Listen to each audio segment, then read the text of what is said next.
It's the warmest temperature on Earth over the past 100,000 years. It's a very, very severe danger point for extreme events affecting billions of people across the world, but also that we are approaching tipping points that may be crossed already when we breach 1.5.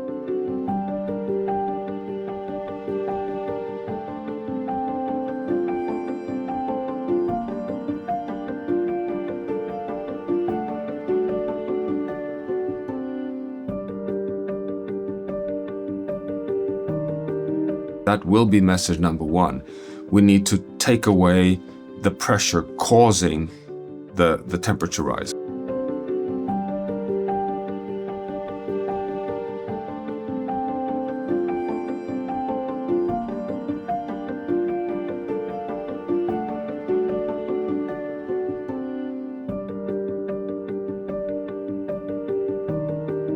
We have unfortunately pumped out so much fossil fuels, so many greenhouse gases, caused so much heat in the system, we have so much warming in the pipeline that we have to remove carbon from the atmosphere. We have to start investing at scale in carbon removal technologies. So all forms of carbon capture storage, direct air capture, ways of technologically remove carbon. And we also have to do this in practices that involves afforestation and removal through biological means.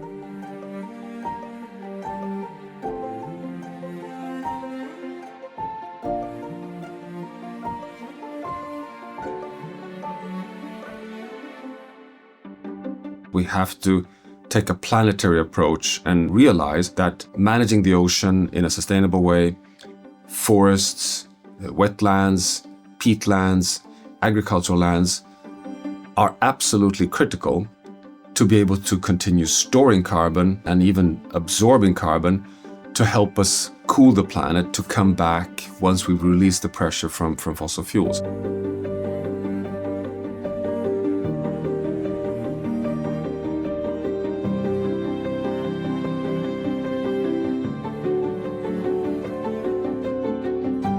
The best scenarios, best meaning if we are really able to reduce emission of fossil fuels, start the phase out of oil, coal and gas, and start returning within the safe operating space on the nature boundaries of the ocean, biodiversity, land, nitrogen, phosphorus and fresh water, then we have a chance of minimizing the overshoot so that we don't exceed 1.8 degrees Celsius to then come back within 1.5 degrees Celsius by the end of this century.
How do we create a different type of accounting system that does place value on the positive things, and not just nature itself as a positive entity, but also how do we get the financial system to reward actors who are contributing to positive nature outcomes, which ultimately help economics and business flow.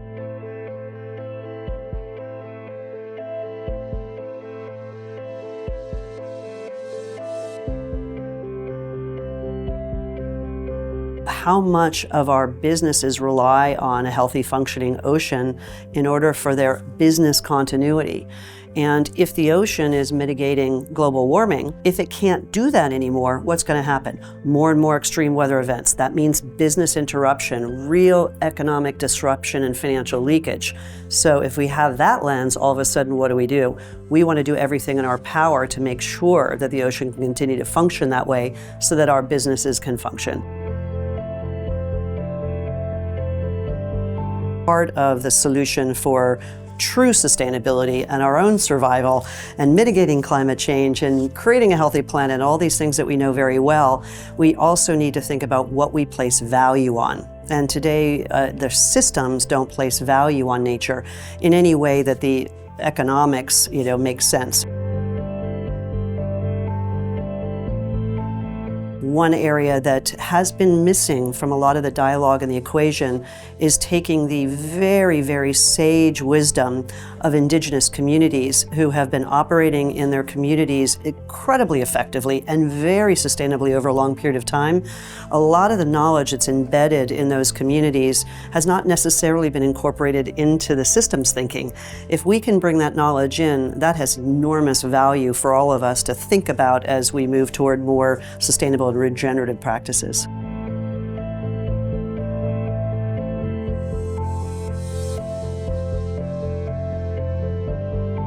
Solar is such a perfect example. I used to finance, way back in my day, the early IPOs of the solar world, and you needed different types of financial incentives, including governments, to buy what we call the offtake. That was the only mechanism that you could get to make that work. But once that started to reach a certain economy of scale, then, as I say, those market forces took over, and now that cost curve has come down 70, 80, 90%, and it's for sure these days cheaper for per unit of energy produced in solar than it is for the fossil fuels alternative, and that's when it really scales.